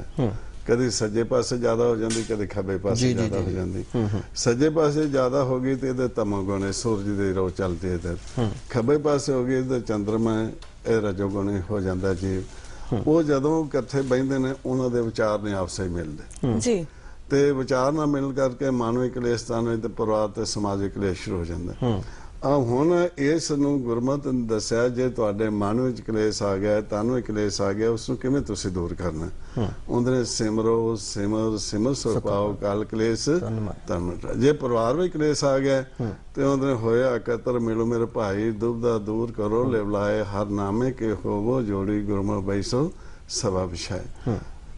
ਇਹ ਜਿਹੜਾ ਜਦੋਂ ਅਸੀਂ ਸਿਮਰਨ ਕਰਨੇ ਆ ਜਿਵੇਂ ਸਵਾਸ ਗ੍ਰਾਸ ਵਾਹਿਗੁਰੂ ਵਾਹਿਗੁਰੂ ਇਹਨੂੰ ਕਹਿੰਦੇ ਧੁਨ ਮੈਂ ਧਿਆਨ ਮੈਂ ਜਾਣੇ। ਜਦੋਂ ਆਪਦੀ ਆਵਾਜ਼ ਵਿੱਚ ਧਿਆਨ ਰੱਖਾਂਗੇ ਪੌਣ ਸਮ ਹੋ ਜਾਏਗੀ। ਜਦੋਂ ਪੌਣ ਸਮ ਹੋ ਜਾਏਗੀ ਉਹ ਦਰ ਖੁੱਲ ਜਾਏਗਾ ਤੇ ਵਿਚਾਰ ਟਕਰਾਉਣਗੇ ਨਹੀਂ, ਇੱਕ ਮਤ ਹੋ ਜਾਏਗੀ। ਇੱਕ ਕਹੇਗਾ ਦੂਜਾ ਸਤਿਕਾਰ ਮੰਨ ਲੇਗਾ, ਪਰਿਵਾਰ ਹੀ ਸਾਰਾ ਖੁਸ਼। ਔਰ ਅੱਜ ਸਾਡੇ ਸਮਾਜ ਦੀ ਸਭ ਤੋਂ ਵੱਡੀ ਜੋ ਸਮੱਸਿਆ ਹੈ ਕਿ ਸਮੁੱਚੇ ਪੰਜਾਬ ਦੇ ਵਿੱਚ ਜਿੱਥੇ ਪੰਜਾਬ ਨੂੰ 5 ਦਰਿਆਵਾਂ ਦੀ ਧਰਤੀ ਕਿਹਾ ਜਾਂਦਾ ਸੀ, ਉੱਥੇ ਇੱਕ 6ਵਾਂ ਦਰਿਆ ਜਿਸ ਨੇ ਹੜ ਲਿਆਂਦਾ ਹੋਇਆ ਹੈ ਨਸ਼ਿਆਂ ਦਾ। ਔਰ ਨਸ਼ਿਆਂ ਦੇ ਲਈ ਗੁਰਮਤ ਦੇ ਵਿੱਚ ਕੋਈ ਸਥਾਨ ਨਹੀਂ, ਕਿਉਂਕਿ ਜੇ ਇਹ ਨਸ਼ੇ ਪੀ ਕੇ ਸਾਡੀ ਮਤ ਸਾਡੀ ਨਹੀਂ ਰਹਿੰਦੀ ਤਾਂ ਫਿਰ ਅਸੀਂ ਦੂਸਰਿਆਂ ਦੇ ਲਈ ਕਿਵੇਂ ਚੰਗੇ ਬਣ ਸਕਦੇ ਹਾਂ। ਔਰ ਇਹ ਜਿਹੜੇ ਕਿ ਨਸ਼ੇ ਨੇ ਇਹ ਇੱਕ ਬਹੁਤ ਹੀ ਬੱਜਰ ਕੁਰਹਿਤ ਹੈ, ਔਰ ਇਸ ਕੁਰਹਿਤ ਨੂੰ ਆਪਾਂ ਕਿਵੇਂ ਦੂਰ ਕਰ ਸਕਦੇ ਹਾਂ, ਕਿਵੇਂ ਗੁਰਮਤ ਦਾ ਆਸਰਾ ਲੈ ਕੇ ਮੁੜ ਆਪਾਂ ਸਮਾਜ ਦੇ ਇੱਕ ਸਨਮਾਨਯੋਗ ਪ੍ਰਾਣੀ ਬਣ ਸਕਦੇ ਹਾਂ? ਇਹਦੇ ਵਾਸਤੇ ਸੰਗਤ ਜ਼ਰੂਰੀ ਹੁੰਦੀ ਹੈ। ਸੰਗਤ ਇੱਕ ਸਕੂਲ ਹੈ। ਜਿਸ ਤਰ੍ਹਾਂ ਸੰਸਾਰ ਦੇ ਵਿਦਿਆ ਪੜ੍ਹਦੇ ਹਾਂ, ਉਹਦੇ ਸਤ ਸੰਗਤ ਸਤਿਗੁਰੂ ਚਟਸਾਲ ਜਿੱਥੋਂ ਹਰ ਗੁਣ ਸਿੱਖਾ। ਜਦੋਂ ਅਸੀਂ ਸੰਗਤ ਕਰਨੇ ਆ, ਸੰਗਤ ਵਿੱਚ ਜਿਹੜੇ ਬੀਬੀਆਂ, ਬੰਦੇ, ਬੱਚੇ, ਨੌਜਵਾਨ, ਬਜ਼ੁਰਗ, ਉਹ ਆਪਦੀ ਅਵਸਥਾ ਦੱਸਦੇ ਨੇ। ਜਦੋਂ ਦੱਸਦੇ ਨੇ ਤੇ ਕੁਦਰਤੀ ਦੂਸਰੇ ਦੇ ਮਨ ਵਿੱਚ ਚਾਹ ਪੈਦਾ ਹੁੰਦਾ ਹੈ ਵੀ ਜੇ ਇਹਨਾਂ ਦੀ ਅਵਸਥਾ ਬਣ ਚੁੱਕੀ ਹੈ ਤਾਂ ਮੈਂ ਵੀ ਇਹ ਬਣਾਵਾਂ ਜੀ। ਉਹਦੇ ਨਾਲ ਜਿਹੜਾ ਨਸ਼ਿਆਂ ਦਾ ਬਚਾਅ ਹੋ ਸਕਦਾ ਹੈ, ਕਿਉਂਕਿ ਆਦਮੀ ਜਿਹੜਾ ਹੈ ਆਪਦੇ ਘਰ ਵਾਲੇ ਤਿਆਰੀ ਕਰਦਾ ਹੈ ਵੀ ਰਾਤ ਨੂੰ ਜਾਣਾ ਹੈ, ਵੀ ਕਿਸ ਤਰ੍ਹਾਂ ਜਾਣਾ ਹੈ, ਕਿਸ ਤਰੀਕੇ ਨਾਲ ਜਾਣਾ ਹੈ, ਔਰ ਸਵੇਰੇ ਆਉਣਾ ਹੈ ਕਿਸ ਤਰੀਕੇ ਨਾਲ ਆਉਣਾ ਹੈ। ਜੇ ਨਸ਼ਾ ਖਾ ਗਿਆ ਉਹਨੂੰ ਆਪਣੀ ਹੋਸ਼ ਨਹੀਂ ਰਹਿੰਦੀ, ਠੀਕ ਹੈ ਨਾ ਜੀ। ਇਸ ਕਰਕੇ ਫਿਰ ਉਹ ਸੰਗਤ ਵਿੱਚ ਆਉਣ ਕਰਕੇ ਹੀ ਨਸ਼ਿਆਂ ਦਾ ਗੁਰਮਤ ਵਿੱਚ ਦੇ ਦਾ ਬਾਅਦ ਦੀ ਗੱਲ ਹੈ ਨਾ, ਸੰਗਤ ਵਿੱਚ ਆਉਣ ਦਾ ਅਸਰ ਪੈ ਜਾਂਦਾ ਤੇ ਫਿਰ ਗੁਰੂ ਦੀ ਮੱਤ ਲੈ ਕੇ ਤਾਂ ਉਂਝ ਸਾਫ਼ ਹੋ ਜਾਂਦਾ ਨਾਲ। ਜੀ ਬਿਲਕੁਲ। ਤੇ ਨਸ਼ਿਆਂ ਨੇ ਬਿਲਕੁਲ ਹੀ ਸਾਡੇ ਜਿਹੜਾ 6ਵਾਂ ਦਰਿਆ ਉਹ ਜਿਹੜਾ ਵਗਾ ਰੱਖਿਆ। ਸੋ ਤੰਦਰੁਸਤੀ ਹੈਗੀ ਹੈ ਜਿਹੜੀ ਉਹ ਸਾਨੂੰ ਕਿਤੇ ਵੀ ਪੰਜਾਬ ਦੇ ਵਿੱਚ ਨਜ਼ਰ ਨਹੀਂ ਆਉਂਦੀ। ਸੋ ਰੋਜ਼ਾਨਾ ਦਾ ਜੀਵਨ ਇੱਕ ਇਨਸਾਨ ਦਾ ਕਿਵੇਂ ਦਾ ਹੋਣਾ ਚਾਹੀਦਾ ਤਾਂ ਜੋ ਉਹ ਤੰਦਰੁਸਤ ਰਹਿ ਸਕੇ? ਇਹ ਆਪਾਂ ਨੂੰ ਦੱਸਿਆ ਨੇ ਕਿ ਉੱਠਤ ਬੈਠਤ ਸੋਵਤ ਜਾਗਤ ਜੀ, हर वक्त नाम जपता रहे, जब कर्म भी करे हाँ जी तो नाम जपता रहे, सिमर सिमर हर कारण करना।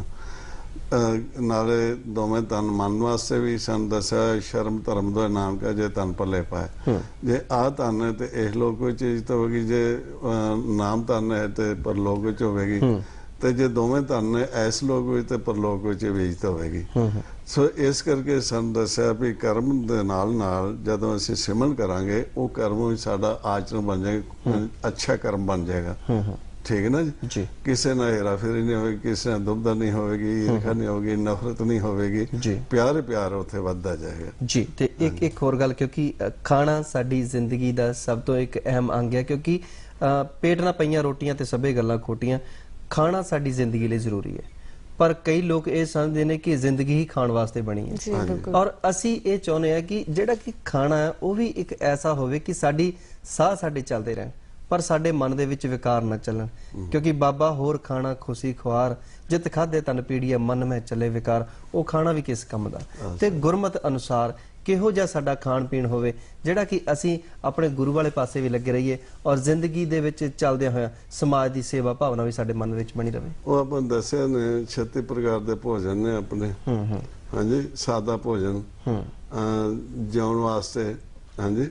ਤੇ ਨਾਲ ਜਿਵੇਂ ਜਿਵੇਂ ਤੁਸੀਂ ਹਲਕਾ ਭੋਜਨ ਛਕੋਗੇ ਉਵੇਂ ਮਨ ਸ਼ਾਂਤੀ ਆਵੇਗੀ, ਸਿਮਰਨ ਕਰੋਗੇ, ਕਰਮ ਅੱਛਾ ਕਰੋਗੇ। अगर जे एक आदमी शराब पींदा है वो कर्म ही ऐसा करेगा कि मैनू रात को शराब मिले जी, हाँ जी। तो शराब लैन वास्ते वो खर्च होगा, वो किसी का हेरा फेरी करेगा जी, किसी तो रिश्वत लाएगा या उंज, हाँ जी। सो इस करके जी गुरमत में तो सारा ये जिहड़ा जीव आ जाता है उनते जीवन ही सुधर जाता है जी। जीवन जिहड़ा है ना भी ਆਪਾਂ ਨੂੰ ਪਤਾ ਹੈ ਵੀ ਗਿਣਤੀ ਦੇ ਸਵਾਸ ਨੇ ਆਖਰ ਤਾਂ ਮੁੱਕਣੇ ਹੀ ਨੇ ਜੀ ਜੀ। ਆਪਣੇ ਬਜ਼ੁਰਗ ਵੀ ਆਉਂਦੇ ਜਾਂਦੇ ਤੁਰੇ ਜਾਂਦੇ ਨੇ, ਇੱਕ ਸਰਾਂ ਹੈ ਧਰਤੀ ਬਣਾਈ ਹੋਈ ਵੀ ਸਵੇਰੇ ਆਏ ਤੇ ਸ਼ਾਮ ਨੂੰ ਚਲੇ ਗਏ, ਤੇ ਅੱਗੋਂ ਮਾਲਕ ਦੀ ਇੱਛਾ ਸਵੇਰੇ ਆਉਂਦੇ ਜਾਂ ਨਾ ਆਉਂਦੇ, ਠੀਕ ਹੈ ਨਾ। ਆਇਆ ਤੇ ਇਸ ਕਰਕੇ ਗੁਰਮਤ ਦਾ ਹੋਣਾ ਬਹੁਤ ਜ਼ਰੂਰੀ ਹੈ ਜੀ ਜੀ। ਔਰ ਜੇਕਰ ਗੱਲ ਕੀਤੀ ਜਾਵੇ ਅੱਜ ਦੇ ਸਮਾਜ ਦੇ ਵਿੱਚ ਬੜੇ ਵੱਡੇ ਵੱਡੇ ਅੰਦੋਲਨ ਚੱਲ ਰਹੇ ਨੇ, ਭ੍ਰਿਸ਼ਟਾਚਾਰ ਨੂੰ ਮੁਕਾਉਣ ਦੇ ਵਾਸਤੇ ਬਿੱਲ ਪਾਸ ਕੀਤੇ ਜਾ ਰਹੇ ਨੇ, ਔਰ ਇਹ ਜਿਹੜੇ ਕਿ ਇਹਨਾਂ ਦੇ ਵਾਸਤੇ ਗੁਰਬਾਣੀ ਨੇ ਵੀ ਸਪਸ਼ਟ ਕੀਤਾ ਹੋਇਆ ਕਿ ਹੱਕ ਪਰਾਇਆ ਨਾਨਕਾ ਉਸ ਸੂਰ ਉਸ ਗਾਏ। ਔਰ ਇਹ ਜਿਹੜਾ ਕਿ ਭ੍ਰਿਸ਼ਟਾਚਾਰ ਹੈ ਇਹ ਵੀ ਖਤਮ ਹੋ ਸਕਦਾ ਹੈ ਜੇਕਰ ਅਸੀਂ ਆਪਣੀ ਜੀਵਨ ਜਾਂਚ ਗੁਰਮਤ ਦੇ ਅਨੁਸਾਰ ਬਣਾ ਲਈਏ। ਬਿਲਕੁਲ ਜੀ, ਜੇ ਮਨ ਜਾਗਿਆ ਹੋਵੇ ਤੇ ਸਾਰਾ ਕੁਝ ਗੁਰਮਤ ਦੇ ਮੁਤਾਬਕ ਚੱਲੇਗਾ। ਜੇ ਮਨ ਹੀ ਸੁੱਤਾ ਹੈ ਤੇ ਫਿਰ ਤਾਂ ਭ੍ਰਿਸ਼ਟਾਚਾਰ ਚੱਲੇਗਾ। ਤੇ ਕੀ ਸੰਦੇਸ਼ ਦੇਣਾ ਚਾਹੋਗੇ ਸਾਡੇ ਇਸ ਪ੍ਰੋਗਰਾਮ ਰਾਹੀਂ ਸਾਡੇ ਪ੍ਰੋਗਰਾਮ ਦੇਖਣ ਵਾਲਿਆਂ ਨੂੰ, ਸਾਡੀ ਨੌਜਵਾਨ ਪੀੜ੍ਹੀ ਨੂੰ, ਔਰ ਸਮੁੱਚੇ ਡੀਡੀ ਪੰਜਾਬੀ ਦੇ ਦਰਸ਼ਕਾਂ ਨੂੰ? ਇਹ ਬੇਨਤੀ ਕਰਨਾ ਚਾਹੁੰਦੇ ਹਾਂ ਕਿ ਇੱਕ ਭਰਪੀ ਤੌਰ ਤੇ ਆਪਸੇ ਪਿਆਰ ਨਾਲ ਜਿਉਣ, ਕਿਸੇ ਦੀ ਨਿੰਦਿਆ ਚੁਗਲੀ ਕਰਨ, ਕਿਸੇ ਨਾਲ ਈਰਖਾ ਤੇ ਨਫ਼ਰਤ ਨਾ ਕਰਨ, ਤੇ ਹਉਮੈ ਤੋਂ ਰਹਿਤ ਰਹਿਣ, ਜੀ ਤੇ ਨਸ਼ਿਆਂ ਦਾ ਤਿਆਗ ਕਰਨ। ਤੇ ਆ ਜਿਹੜਾ ਤੁਸੀਂ ਦੱਸਿਆ ਵੀ ਬੱਚੀਆਂ ਨੂੰ ਪੇਟ ਵਿੱਚ ਹੀ ਨੁਕਸਾਨ ਕਰ ਦਿੰਦੇ ਨੇ, ਕਈਆਂ ਜਨਮਾਂ ਤੋਂ ਬਾਅਦ ਇਹ ਜਨਮ ਮਿਲਦਾ ਹੈ, ਇਹ ਨਾ ਕਰਨ। ਹਾਂਜੀ ਜੀ ਇਹ ਸਾਡਾ ਸੰਦੇਸ਼ ਹੈ ਵੀ ਸੌਖਾ ਜੀਵਨ ਤੇ ਗੁਰਮਤਿ ਮੁਤਾਬਕ ਚੱਲਣ। ਜੀ ਬਹੁਤ ਬਹੁਤ ਸ਼ੁਕਰੀਆ ਭਾਈ ਸੇਵਾ ਸਿੰਘ ਜੀ, ਤੁਸੀਂ ਸਟੂਡੀਓ ਵਿੱਚ ਆਏ ਤੇ ਬਹੁਤ ਵਧੀਆ ਵਿਚਾਰ ਦਰਸ਼ਕਾਂ ਨਾਲ ਸਾਂਝੇ ਕੀਤੇ। ਤੁਹਾਡਾ ਬਹੁਤ ਬਹੁਤ ਸ਼ੁਕਰੀਆ ਜੀ, ਧੰਨਵਾਦ। ਵਾਹਿਗੁਰੂ ਜੀ ਕਾ ਖਾਲਸਾ। ਜੀ ਬਿਲਕੁਲ, ਉਮੀਦ ਕਰਦੇ ਹਾਂ ਕਿ ਉਮੀਦ ਕਰਦੇ ਹਾਂ ਕਿ ਅੱਜ ਦੀ ਇਸ ਵਿਚਾਰ ਚਰਚਾ ਤੋਂ ਤੁਸੀਂ ਜ਼ਰੂਰ ਹੀ ਫਾਇਦਾ ਉਠਾਓਗੇ। ਤੇ ਹੁਣ ਤੁਹਾਨੂੰ ਨੋਟ ਕਰਵਾ ਦਿੰਦੇ ਸਾਡਾ ਕੱਲ ਦਾ ਵਿਸ਼ਾ। ਜੀ ਬਿਲਕੁਲ, ਕੱਲ ਦਾ ਵਿਸ਼ਾ ਰਹੇਗਾ ਗੈਰ ਸਰਕਾਰੀ ਸੰਸਥਾਵਾਂ ਵੱਲੋਂ ਨਸ਼ਿਆਂ ਵਿਰੁੱਧ ਉਪਰਾਲੇ। ਤੇ ਸਾਡੇ ਮਾਹਿਰ ਮਹਿਮਾਨ ਹੋਣਗੇ ਮੋਹਨ ਸ਼ਰਮਾ। ਤੇ ਸਾਡੇ ਫੋਨ ਨੰਬਰਸ ਉਹੀ ਰਹਿਣਗੇ 0181 281 4264। ਬਿਲਕੁਲ ਜੀ, ਔਰ ਕੱਲ ਗੱਲਾਂ ਤੇ ਗੀਤ ਵਿੱਚ ਮੁੜ ਤੁਹਾਡੇ ਰੂਬਰੂ ਹੋਵਾਂਗੇ ਨਵੇਂ ਵਿਸ਼ੇ ਤੇ ਨਵੇਂ ਮਾਹਿਰ ਮਹਿਮਾਨ ਦੇ ਨਾਲ। ਫਿਲਹਾਲ ਹੁਣ ਗੱਲਾਂ ਤੇ ਗੀਤ ਪ੍ਰੋਗਰਾਮ ਦਾ ਸਮਾਂ ਇੱਥੇ ਖਤਮ ਹੁੰਦਾ, ਪਰ ਬਾਕੀ ਸਿਲਸਿਲੇ ਇਸੇ ਤਰ੍ਹਾਂ ਜਿਹੜੀ ਪੰਜਾਬੀ ਤੇ ਚੱਲਦੇ ਰਹਿਣਗੇ। ਦਿਓ ਇਜਾਜ਼ਤ, ਸ਼ੁਕਰੀਆ।